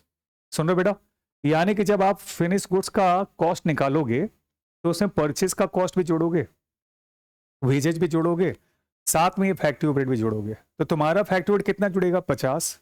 इसका फैक्ट्री ओवरहेड जुड़ेगा 25। मान लो बेटा कि दोनों का परचेज कॉस्ट तो 100 ही लगा है, वेजेज जो बेटा दोनों का 20-20 रुपए लगा है, लेकिन फिक्स फैक्ट्री ओवरहेड जो बेटा आपका 50 लगा है, इसका 25 लगा है। तो तुम्हारा कॉस्ट आ गया 170, इसका कॉस्ट आ गया 145। मान लो प्रॉफिट मार्जिन 10% रख लेते, तुमने 17 रुपया रखा, 187, इसका 14 रुपया 50 पैसा, यानी इसको मैं पकड़ लेता 159.50। राइट, प्रोडक्ट सेम ही है, एक ही प्रोडक्ट है। भावेश तुम गए प्रज्ञा के दुकान में, तो प्रज्ञा से पूछा कि भाई ये सामान का दाम कितना है? बोला 187। तुमने बोला कि बगल में आरुषि के दुकान में गए थे, वो तो बोल रही 159.50। जैसे ही तुमने बोला ये रोना शुरू कर दी, बोले क्या करे यार, क्या करे यार, हम 1000 यूनिट ही प्रोड्यूस कर पाए थे, इसकी वजह से मेरा फिक्स कॉस्ट पर यूनिट बढ़ गया, इसलिए मैं तुमसे चार्ज मांग रही हूँ। बोले अच्छा ऐसा क्या? बोले मतलब प्रोडक्ट में कोई डिफरेंस नहीं है? बोले कोई, बोले 2 मिनट। उसके बाद क्या, फिर प्रज्ञा के पास जाओ कि आरुषि के पास? हाँ, और सामान क्या करो, खरीद लोगे? क्या आप दया दिखाओगे 187 में खरीदोगे या 159.5 में खरीद लोगे? हाँ खरीद लोगे। और फिर उसके बाद वो कभी नहीं आया तुम्हारे पास में, लास्ट में जाएगा कहाँ पर? इंडियन म्यूजियम में, क्योंकि ये प्रोडक्ट आरुषि के रहते कभी बिकेगा नहीं और ये बाजार में बिकेगा नहीं, तो कहाँ जाएगा? इंडियन म्यूजियम में जाएगा, वहीं पर पुराना पुराना प्रोडक्ट वहीं रहता है। देखियो आप लोग, हाँ गए कभी इंडियन म्यूजियम? उन्होंने टाइम कहाँ, बच्चा लोग आजकल कहाँ इंडियन म्यूजियम जाता है, इसी में सारा म्यूजियम बना के रखा है ये मोबाइल में। अब बेटा सुनो ध्यान से, क्यों? अब ध्यान से देखो, आपकी एफिशिएंसी चारों तरफ बिकेगी, डेफिशिएंसी बिकती नहीं है। डेफिशिएंसी आपको खुद लेना पड़ता है, अंदर झांकना होता है, यार मेरे अंदर क्या कमी है। क्या कोई कमी को कवर करेगा? नहीं, सब लोग आते हैं बेटा आपसे मिलने के लिए, इसलिए आप कुछ उसको सुकून दोगे। एक काम करना, बैठ के बोलते ना बेटा, ये बड़ा मैं सुनता हूं कि मतलब अगर आप अपना दुख बोल दोगे ना तो आपका मन हल्का हो जाएगा। क्या सच्ची में हल्का होता है? और भारी हो जाता है। उसका तो भारी होता है, सामने वाला का भी भारी होता है। सामने वो सुनना नहीं चाहता है, मजबूरी है, सुन रहा है। और अगर रोज रोज ये बात बोलना शुरू कर दो ना, धीरे से हट जाए, तुमको देखते आ रहा रोतलू आ रहा है, मैं जो बोल रहा हूँ समझ में आ रहा कि नहीं आ रहा? इसका मतलब ये कि अगर आपको बाजार में आगे जाना है तो आपको क्या शेयर करना है? एफिशिएंसी। डेफिशिएंसी किसको एब्जॉर्ब करना होगा? मुझे खुद, यानी प्रज्ञा। भले तुम्हारा कॉस्ट 170 है, तुमको ये 50 ना लेकर कितना लेना होगा? 25, तभी तुम मार्केट में बनी रहोगी। तो क्या चाहती हो? मार्केट से बाहर होना चाहती हो? मार्केट में रुके रहो, भले लॉस खाओ। आपने क्या पढ़ा था ऑर्गेनाइजेशनल ऑब्जेक्टिव में? क्या पढ़ा था आपने? पहला survival, then profit, then growth. तो भैया सर्वाइवल का अगर आपने ऑब्जेक्टिव पूरा नहीं किया तो दुकान ही बंद हो, तो फिर क्या करोगे? इसका मतलब कि ये बताओ कि अगर वो 25 रुपए पर यूनिट प्रोड्यूस करती है और तुम 50 रुपए प्रोड्यूस कम करती हो, इसका मतलब ये है कि तुम में एबिलिटी नहीं है। उसमें एबिलिटी पूरा पूरा, आपने मशीन को ढंग से इस्तेमाल नहीं किया। अगर आपने मशीन का इस्तेमाल ढंग से नहीं किया, इसका जिम्मेवार कोई क्लाइंट नहीं है, आप खुद हो। तो पहले अगर हमको कॉम्पिटिटिव बनाना है तो सबके कैपेसिटी के बराबर हमको आना पड़ेगा। तो ठीक है बेटा, तो डेफिशिएंसी कौन शेयर करेगा? कोई शेयर नहीं करेगा। एफिशिएंसी सभी लोग शेयर करेंगे। क्लियर है? तो अब बताओ बेटा, इस केस में 1000 यूनिट हो तो भी हम 25 ही लेंगे, यानी किस आधार पर? कैपेसिटी के आधार पर। अगर 1500 होगा तो भी कितना लेंगे? 2000 होगा तो 25 लेंगे ही। अब आ जाओ बेटा अगला। अब मान लो प्रज्ञा तुमने बहुत मेहनत किया, बहुत दुख हुआ, भावेश आया नहीं, पूछ करके आया नहीं, अंदर लगा यहां पर, आपने बोला अब मैं तैयारी करूंगी। और तैयारी करते करते उसी मशीन से बड़े आसानी से आप 2200 यूनिट प्रोड्यूस करना शुरू कर दिए, तो आपका कॉस्ट क्या हो गया? कम हो गया। मैं बताता हूं कितना आएगा, देखो तो बेटा बताओ कितना आ रहा है। 50,000 डिवाइड बाय 2200, बताओ तो बेटा। 22 रुपया 72 पैसा, 22.72। अब बेटा आप क्या किए, 22 रुपया 72 पैसा आ गया, आया। तो आप क्या करोगे? आप क्या करोगे, इसके अंदर 22 72 जोड़ोगे, इसके अंदर कितना जोड़ोगे? 22 72 जोड़ोगे। तो आपका मान लो इसका कॉस्ट 160 आ रहा है, सपोज कर बेच रही है, तुम कितना बेच रही हो? 158 में। कितने का फर्क हो गया बोलो बेटा? 2 रुपए का फर्क हो गया। अब बताओ बेटा भावेश, तुमको 1 लाख यूनिट खरीदना है, किससे खरीदोगे? आरुषि से कि प्रज्ञा से? हाँ, कम मैंने किसका? प्रज्ञा का। हाँ, तो आप प्रज्ञा से जाकर के आप परचेस करोगे, यानी वही कस्टमर जो तुमको छोड़कर गया था वापस आ गया। यार मजा ज्यादा आता है ना बेटा, जो छोड़कर गया भावेश, वही बंदा तुमसे पूछने आया और तुमसे सामान खरीदा, कितना सुकून मिला, राइट? ये होता है प्राइस। अब बताओ बेटा आपने क्या शेयर किया? एफिशिएंसी शेयर किया और डेफिशिएंसी को शेयर नहीं किया। आपने इतना कॉम्पिटिटिव बना लिया कि इस प्राइस पे कोई प्रोड्यूस कर ही नहीं सकता। क्यों? मैक्सिमम कैपेसिटी 2000, लेकिन आपने क्या किया? 22 यूनिट प्रोड्यूस करके दिखाया, जो किसी और से नहीं हो पाएगा। तो आप कॉम्पिटिटिव हुए कि नहीं हुए? आपका मार्केट में हमेशा नाम बना रहेगा। यानी मैं बोलना क्या चाहता हूं, फिक्स ओवरहेड पर यूनिट को कैलकुलेट करने के लिए हम ऑलवेज कैपेसिटी के आधार पे ही कैलकुलेट करेंगे, जब तक हमारी प्रोडक्शन उस कैपेसिटी के बराबर या उससे कम होता है। और अगर उससे ज्यादा होता तो किस रेट पे करेंगे?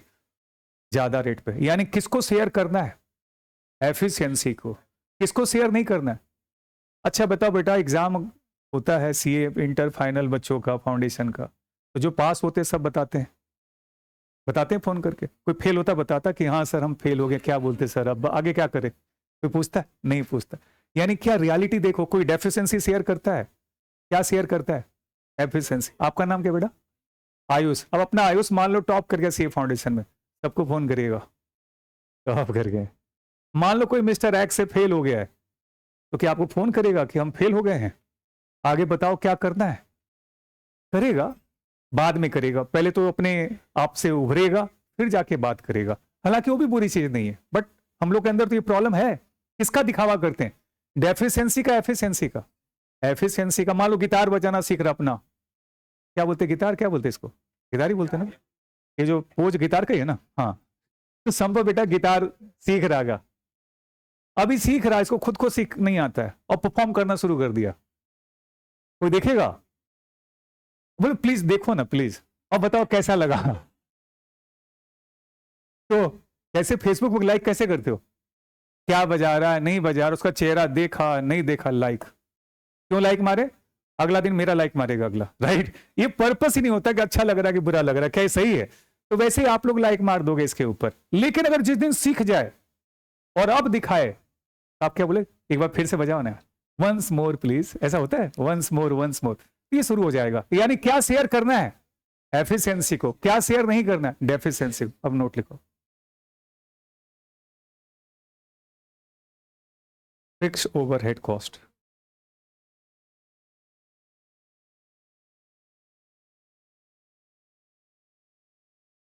फिक्स ओवरहेड कॉस्ट, ये फिक्स फैक्ट्री ओवरहेड कॉस्ट बेटा, ठीक है ना? इसको और क्या बोलते हैं? Production overhead cost. If actual production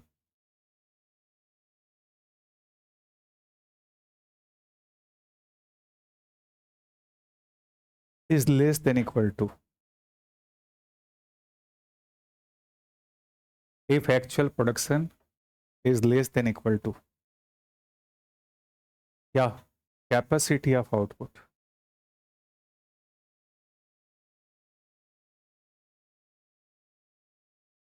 B calculate,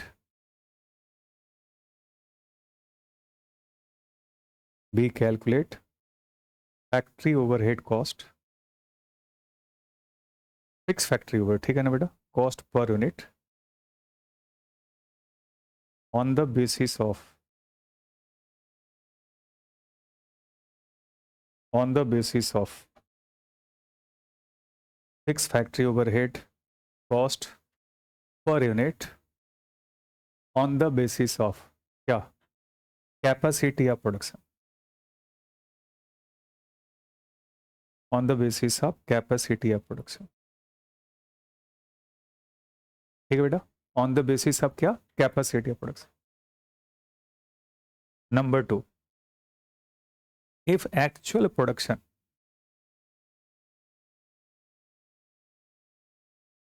is greater than,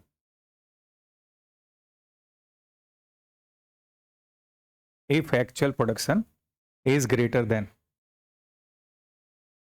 capacity of output,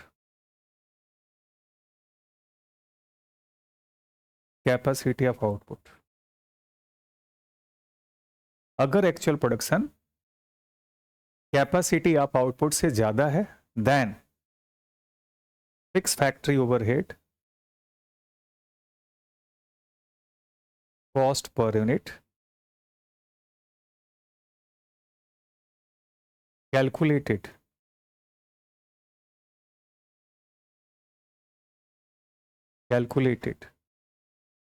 on the basis of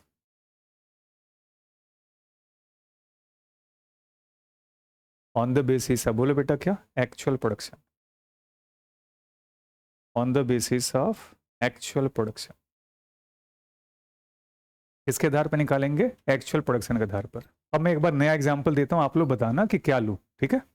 आज सपोज करो, लिखो आप लोग, production capacity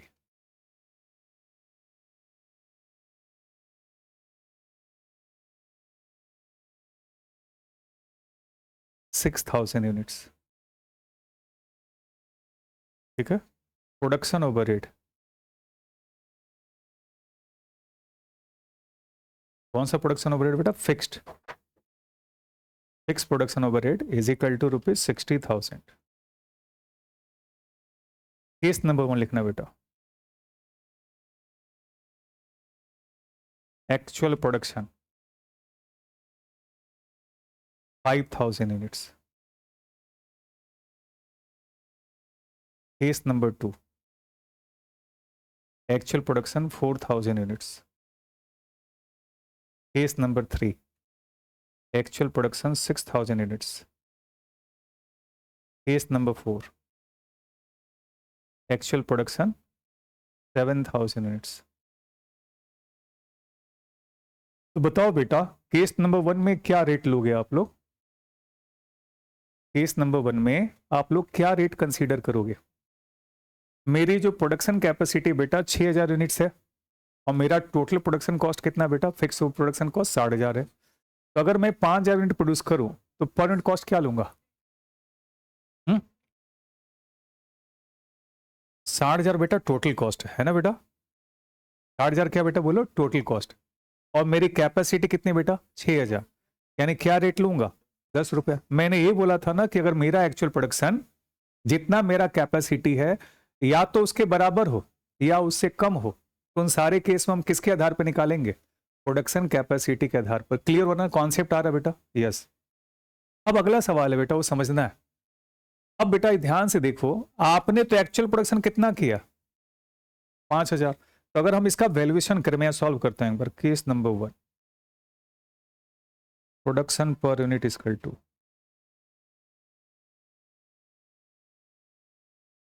60,000 divide by 6,000, ₹10 per unit. वहां रीजन लिख लेना बेटा। क्यों लिख रहे हो? क्या बोला था मैंने रीजन?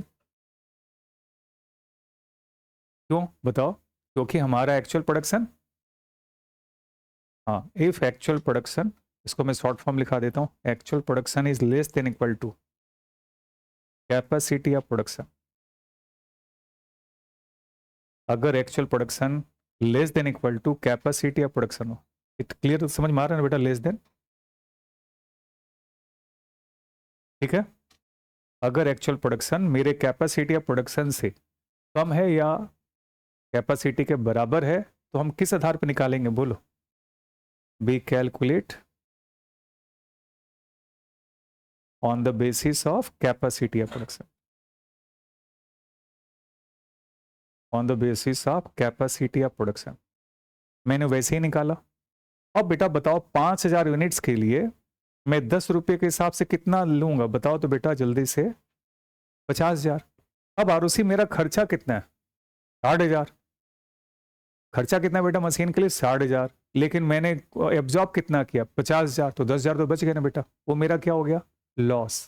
कहाँ जाएगा? प्रॉफिट एंड लॉस अकाउंट में डेबिट हो जाएगा। क्लियर है ना? यानी जो 10,000 बचा रह गया वो कहाँ ट्रांसफर हो जाएगा? प्रॉफिट एंड लॉस में। सर क्यों प्रॉफिट एंड लॉस में ट्रांसफर हो जाएगा? क्योंकि भैया गलती मेरी, तो सजा किसको मिलेगा? मुझे या मेरे कस्टमर को? मुझे सजा मिलेगा। तो उसका सजा मैंने भुगत लिया, कहां ट्रांसफर कर दिया?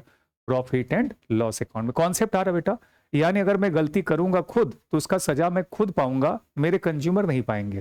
कंज्यूमर सेक्रीफाइस नहीं करेंगे, सेक्रीफाइस मुझे करना पड़ेगा क्योंकि उस गलती की वजह मैं हूं, आप नहीं। केस नंबर 2 आ जाओ बेटा। केस नंबर 2 आ जाओ बेटा। ये बताओ हमने कितने प्रोड्यूस किए बेटा? जल्दी बताओ। 4,000 प्रोड्यूस किए, तो प्रोडक्शन पर यूनिट कितने हो जाएंगे बता दो? Fixed overhead per unit equal to, आया? Fixed overhead per unit equal to हो जाएगा 60,000 डिवाइड बाय कितना लूं बेटा? बताओ संभव? 6,000 ही लूंगा। Yes, very good. इसका मतलब 10 रुपया पर यूनिट हो गया। यानी स्टॉक का जो कॉस्ट होगा 4,000 इंटू 10 यानी 40,000। ये जो मैंने बताया ना बेटा 2,000 इंटू 10 पीएल में जाएगा, ये मैंने अपनी तरफ से बताया क्योंकि ये बातें हमको पढ़नी नहीं है। हमको कौन सी बातें पढ़नी बेटा? 4,000 इंटू 10। लेकिन आपको पूछना चाहिए ना सर 20,000 कहाँ जाएगा? पीएल में जाएगा। क्यों? मैंने गलती की है क्योंकि प्रोडक्शन कैपेसिटी मेरी कितनी है 2000, मैं जानबूझ के 6000, मैं जानबूझ के कितना प्रोड्यूस कर रहा हूँ 4000, यानी अंडर यूटिलाइजेशन कर रहा हूँ। जैसे आप लोग अपने आप को अंडर यूटिलाइज करते हो। पढ़ाई की कैपेसिटी आप में बहुत अच्छी है लेकिन जानबूझ के आप नहीं पढ़ते हो, और जानबूझ के नहीं पढ़ने से आपका मार्क्स कम आ जाता है, तो सजा किसको मिलेगा? आपको ही मिलेगा। That is under utilization of the resource. तो here what is happening?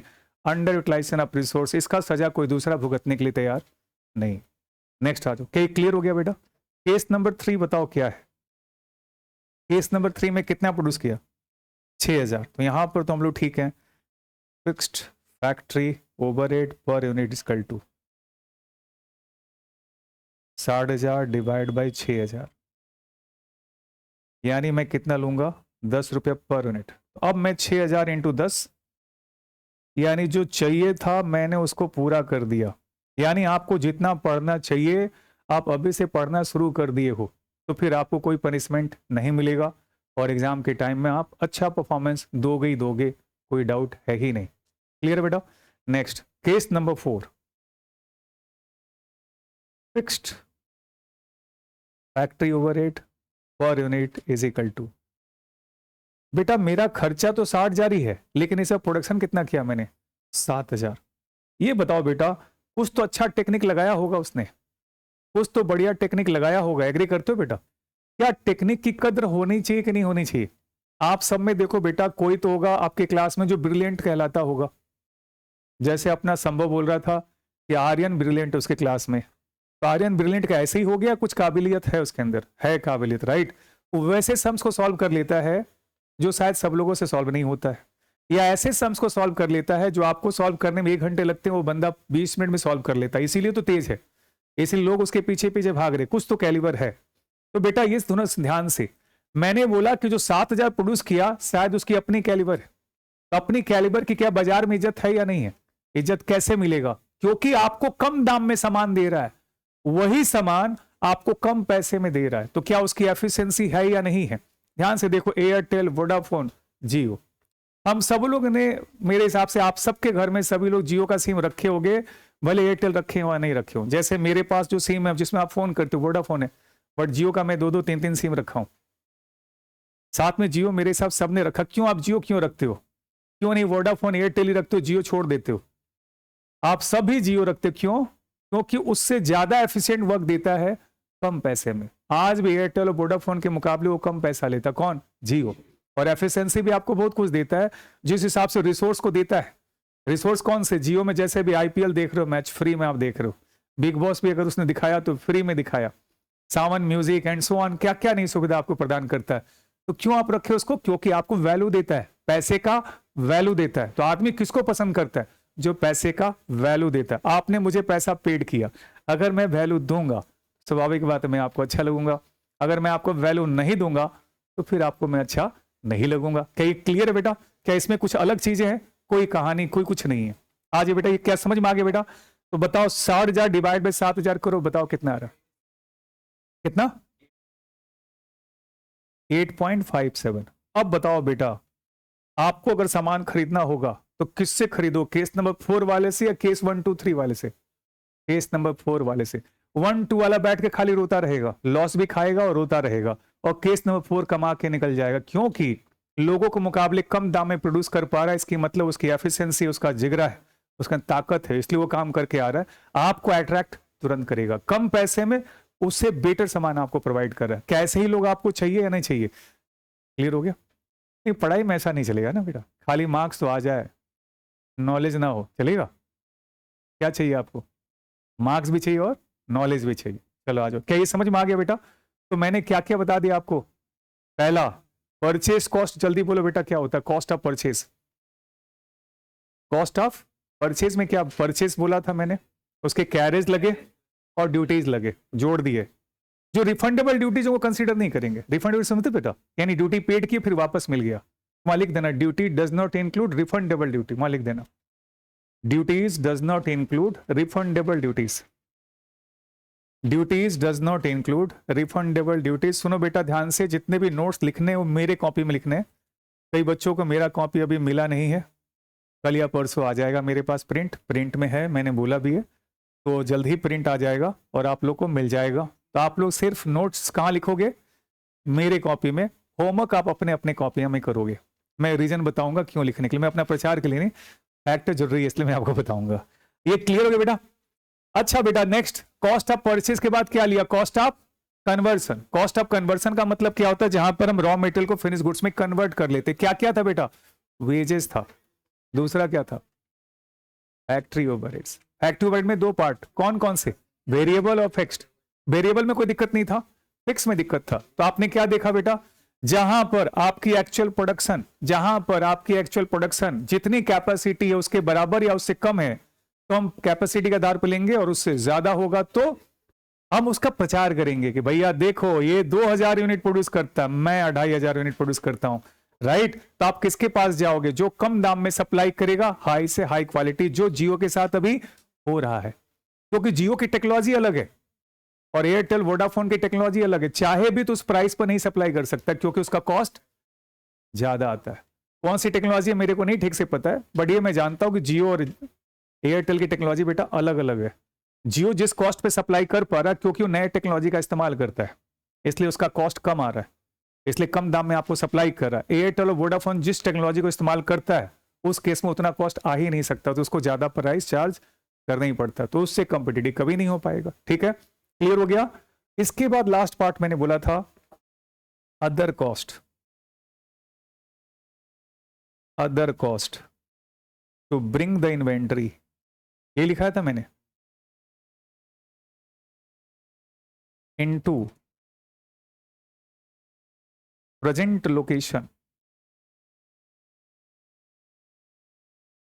And condition. ये ध्यान देना बेटा, ये बड़ा इंपॉर्टेंट वर्ड है इसलिए मैं बार बार इस्तेमाल कर रहा हूं, ध्यान से देखो क्या लिखा मैंने, प्रेजेंट लोकेशन एंड कंडीशन में बार बार शब्द का इस्तेमाल करो। इसका इस्तेमाल मैं S2 में भी करूंगा और S10 में भी करूंगा। S10 यानी प्रॉपर्टी प्लांट एंड इक्विपमेंट की बात करूंगा, PPE, राइट। और यहां मैं स्टॉक के लिए भी इस्तेमाल करूं बार बार, क्या, प्रेजेंट लोकेशन एंड कंडीशन। इस शब्द को याद कर लो, क्या, प्रेजेंट लोकेशन एंड कंडीशन। चलो आ जाओ, सब्जी बनाना शुरू करते, ये देखो। अब देखो बेटा मेरे पास यही है तो और कोई उपाय नहीं है, तो यही सब्जी बनाऊंगा, ठीक है। इसको मैं क्या करता हूँ, मोड़ देता हूँ, तो आलू को काट कूट के तो ऐसा ही हो जाता है। ये मेरे जो सब्जी है बेटा ये है, ये सब सब्जी बन गए, ठीक है। आएगा, गरम गरम है, आलू दम है, नमक भी डाला हुआ है, आलू उबाला हुआ है, दही भी डाला हुआ शायद, हाँ दही भी डाल, टेस्टी आ रहा, पानी आ रहा, नहीं आ रहा, अच्छा ठीक है। ये सब्जी बनकर तैयार हो गई। क्या सब्जी बन के तैयार कैसे हुआ, आपने क्या लगाया पहले, कॉस्ट ऑफ परचेज। गैस के बारे में छोड़ो ना, बाद में करेंगे, गैस तो बिना लगे कैसे बनेगा, राइट ना बेटा, कॉस्ट ऑफ परचेज। इसके बाद क्या किया आपने, कॉस्ट ऑफ कन्वर्सन।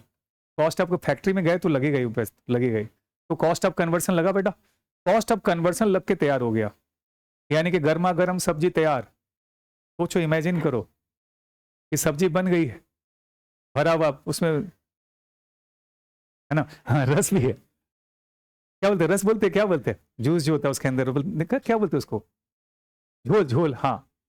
और उसमें भुजिया भी डाला हुआ हल्दीराम का, ऊपर से ऐसे छिड़का हुआ है, कुछ महसूस हो रहा है, हाँ बेटा। ये सब्जी तो बन के तैयार हो कढ़ाई में, तो क्या एक ही साथ कढ़ाई दे दोगे, क्या करना होगा, या ऐसे हाथ में, हाँ हाथ लाओ तो, ऐसे ऐसे ऐसे नहीं दोगे, उसको क्या करना पड़ेगा, बकायदा उसको पैक करना होगा। ये देखो कटोरी बना रहा हूं बेटा, ये ऐसे कटोरी बनेगा, इसमें सब्जी डालोगे, इसमें भुजिया डालोगे, हाँ छगाने के पास कचौड़ी खाने जाओगे, ये डालोगे तब जा खाओगे। अगर वो बोलता कि एक काम करो, हाथ ऐसे करो, और वो अपने निकालता गलचो सब्जी, एक बार हाथ में डालता, हाथ आपका जल जाता, काम की बात है। मैंने बोला other cost to bring the inventory into क्या, प्रेजेंट लोकेशन एंड कंडीशन। मतलब ऐसा कुछ करो, हाथ में ऐसे ले, प्यार से खाए ऐसे करके, और अगर उसको लगे कि नहीं अभी बाद में खाएंगे, पहले रोशन को खा लेने दो, जब वो खा लेगा तो दिखा दिखा के खाएंगे, आखिर तो रखना तो होगा ना उसको। इसको बोलते प्रेजेंट लोकेशन एंड कंडीशन। जैसे आप कैडबरी का चॉकलेट खाते हो बेटा, कल हम लोग बिस्किट खाए थे, राइट, क्या बिस्किट ऐसे हाथ में दे दिया था, क्या था, बकायदा पैक था। तारुसी बोली सर हम यहाँ नहीं खाएंगे, घर में खाएंगे, तो घर में खाने वाली बात कैसे आई? क्योंकि क्योंकि फैक्ट था proper, that is in present location and condition. अब ध्यान देना, वो बिस्कुट को ध्यान दो बेटा, बिस्किट को। वो जो बिस्किट है पहले रॉ मटेरियल था, लेबर को फैक्ट्री को लगाकर क्या बना दिया? बिस्किट बना दिया। अब उस बिस्किट को क्या कर दिया? ऐसे रूप में ला दिया ताकि मैं कंज्यूमर को बेच सकूं। इसको बोलते बेटा क्या? जल्दी बोलो। ब्रिंग द गुड्स इनटू क्या? Present location and condition. तो क्या तीनों जरूरी बेटा? जैसे आप देखते हो शैम्पू का पाउच आपको बिकता है बाजार में, राइट? तो शैम्पू का पाउच खरीद लाते हो, क्या है? पहले वो शैम्पू का रॉ मटेरियल खरीदा होगा, उसको कन्वर्ट किया होगा, इसके बाद इस तरीके से पैक किया होगा ताकि आप खरीदना शुरू कर दो। और देखो बेटा, आज के डेट में अधिकतर लोग शैम्पू का पाउच ज्यादा खरीदना पसंद करते बजाय उसके बड़े बोतल के। जो बड़ी बड़ी फैमिली है तो अलग बात है, बोतल परचेज करके रखा, अदरवाइज वो क्या करता है? शैम्पू का पाउच खरीदता है, पाउच बिकता है। और मार्केटिंग करने वाला किसको बोलते हैं? सेल्समैन किसको बोलते हैं? जो सामान को बेचने में कामयाब हो, चाहे इतना इतना करके बेचो, चाहे इतना करके बेचो, सारा सामान मेरा बिकना चाहिए। क्या क्लियर हो गया? तो इसको बोलते हैं other cost incurred to bring the inventory into present location and condition. 3 clear हो गए। इसके बाद आता बारी बेटा net realisable value. Sir net realisable value क्या होता है? What is the meaning of net realisable value? Net realisable value का मतलब, ध्यान देना बेटा, अगर मैं बोलता हूं नेट रियलाइजेबल वैल्यू तो मैं किसकी वैल्यूएशन कर रहा हूं? स्टॉक का। यानी पक्का बात है कि अभी तक स्टॉक बिका नहीं है, तभी तो मैं बात कर रहा हूं किसकी? नेट रियलाइजेबल वैल्यू का। तो बताओ बेटा, क्या सेल वैल्यू लूंगा? लिखो बेटा, sale value is equal to minus